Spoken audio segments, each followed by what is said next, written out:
Assalamualaikum warahmatullahi wabarakatuh. Kali ini saya akan memberikan format dan cara pengembangan penilaian pengetahuan berbasis HOTS. Ini sebagai kelanjutan dari penilaian sikap sebelumnya.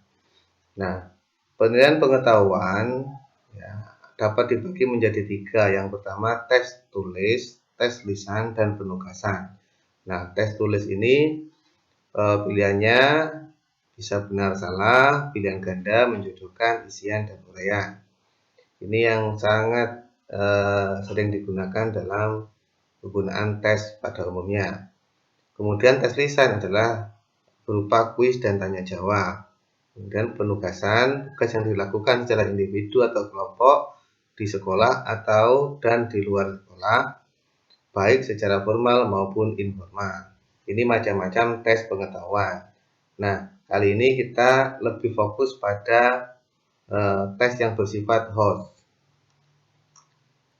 Sebelumnya penting untuk diketahui terkait dengan level kognitif atau level berpikir.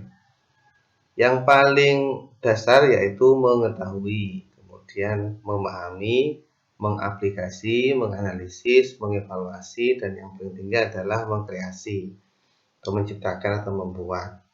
Nah, dalam aspek host atau kategori host adalah menganalisis, mengevaluasi, dan mengkreasi. Nah, ini kita fokuskan di sini.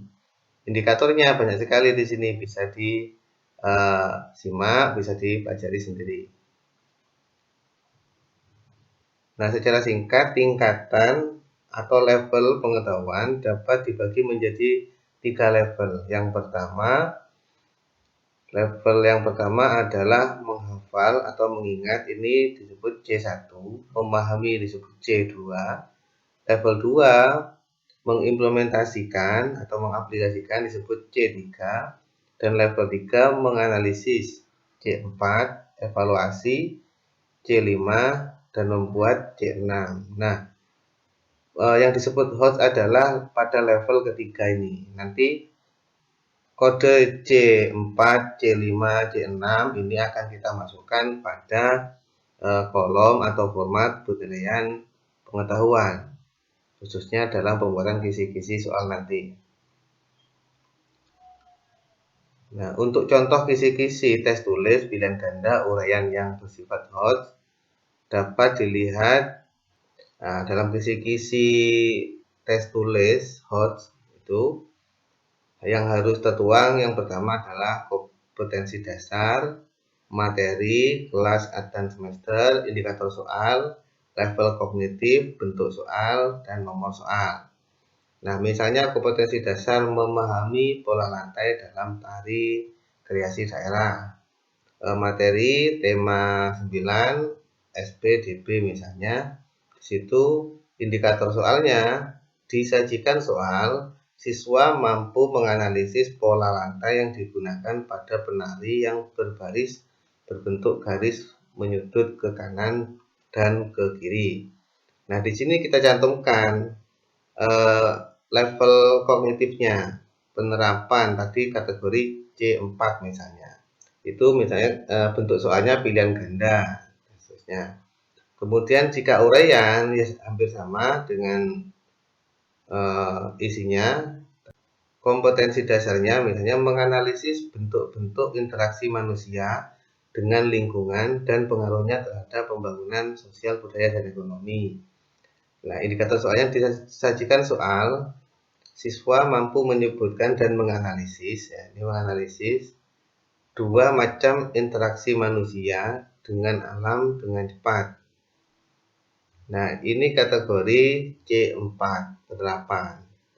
Nah, ini soal uraian. Begitu juga dengan soal-soal yang lain, kurang lebihnya seperti ini formatnya. Nah, ini misalnya salah satu contoh soal uraian yang bersifat host. Jadi misalnya kompetensi dasar menganalisis informasi yang disampaikan paparan iklan dari media cetak atau elektronik. Nah, di sini disajikan soal siswa mampu mengidentifikasi dan menganalisis informasi yang tepat pada iklan yang disajikan tersebut. Di sini kategori atau level kognitifnya yaitu C4.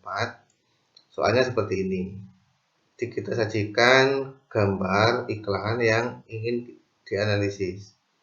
Nah, kemudian soalnya informasi apa saja yang terdapat pada iklan tersebut. Otomatis siswa itu melihat dan menganalisis iklan ini. Yang kedua, sebutkan kelebihan dan kekurangan iklan tersebut. Ini kategori jenis soal host, ya, dan bisa dikembangkan dengan soal-soal yang lain. Itu sekreatif Bapak Ibu sekalian. Kemudian terkait dengan tes lisan. Nah, ini adalah contoh tes lisan. Yang kedua, yang perlu muncul adalah identitas seperti biasa, mata pelajaran, kelas, dan tahun pelajaran. Nah, formatnya seperti ini. Nomor indikator, teknik penilaian, bentuk instrumen, dan kunci jawaban. Indikatornya apa? Misalnya di sini menjelaskan makna empati yang terkandung dalam surat An-Nisa ayat 8. Teknik penilaiannya tes lisan. Bentuk instrumennya daftar pertanyaan karena ini tes lisan. Instrumennya nanti yang ditanyakan apa? Apa yang dimaksud dengan empati? Nah, kita juga harus menyertakan kunci jawaban secara umum atau kisi-kisi jawabannya. Nanti kurang lebihnya jawabannya akan seperti ini. Nah, seperti itu kalau tes lisan dan seterusnya bisa dikembangkan sendiri. Nah, ini adalah contoh penugasan. Identitas, di situ disertakan KD dan indikator. Rincian tugasnya misalnya seperti ini. Amati atau tontonlah kasus tentang dampak COVID-19 di lapangan, televisi, internet, atau media yang lain. 2. Perhatikan dampak COVID-19 terhadap pola peribadatan umat Islam di Indonesia. Misalnya seperti ini. Ini disesuaikan dengan KD dan indikator yang akan kita ujikan atau yang kita tugaskan. Perintahnya adalah buatlah laporan hasil pengamatanmu dengan tampilan yang menarik dan menggunakan bahasa Indonesia yang benar sehingga mudah dipahami. Nah, formatnya laporan tersebut meliputi pendahuluan, apa saja isinya, ya, seperti makalah seperti itu boleh, atau seperti esai. Nah, kemudian laporan diserahkan selambat-lambatnya 1 minggu setelah pembagian tugas. Nah, nanti setelah siswa mengerjakan penugasan ini dan membuat laporan, kita menilai laporan itu. Ada rubriknya atau ada indikator yang harus dinilai. Yang contohnya seperti ini contoh rubrik penilaian laporan tugas penugasan. Misalnya dalam pendahuluan memuat lengkap tujuan, nama tema, tempat, waktu, dan lain-lain, itu kita kasih skor 5. Misalnya ini kalau memuat tujuan dan 1 dari 4 butir yang lain, misalnya kita kasih nilai 2 dan seterusnya. Pelaksanaan misalnya hasil pengamatan diulas dengan lengkap. Sangat lengkap itu 4, cukup lengkap 3, kurang lengkap 2, dan seterusnya. Kesimpulan juga begitu, disesuaikan dengan rubrik penilaian penugasan ini. Nah, setelah kita skor seluruhnya, hasilnya seperti ini. Misalnya nama si fulan, ya. Pendahuluan tadi dapat 4, pelaksananya dapat 2, kesimpulannya dapat 2, tampilannya dapat 3, dan keterbacaan dapat 3. Kita total skor 14. Nah, ini total skor perolehan. Skor maksimalnya itu 21. Jika seluruhnya di total itu 21.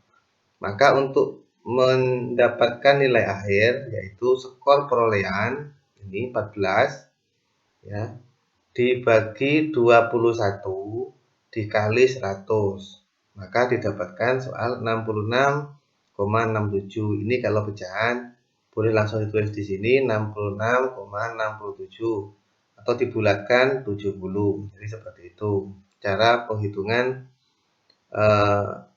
hasil penugasan ini. Mungkin cukup itu terkait dengan penilaian pengetahuan baik tes tulis, tes lisan, maupun penugasan. Mohon maaf apabila ada sajian dan kata yang kurang berkenan. Semoga bermanfaat. Assalamualaikum warahmatullahi wabarakatuh.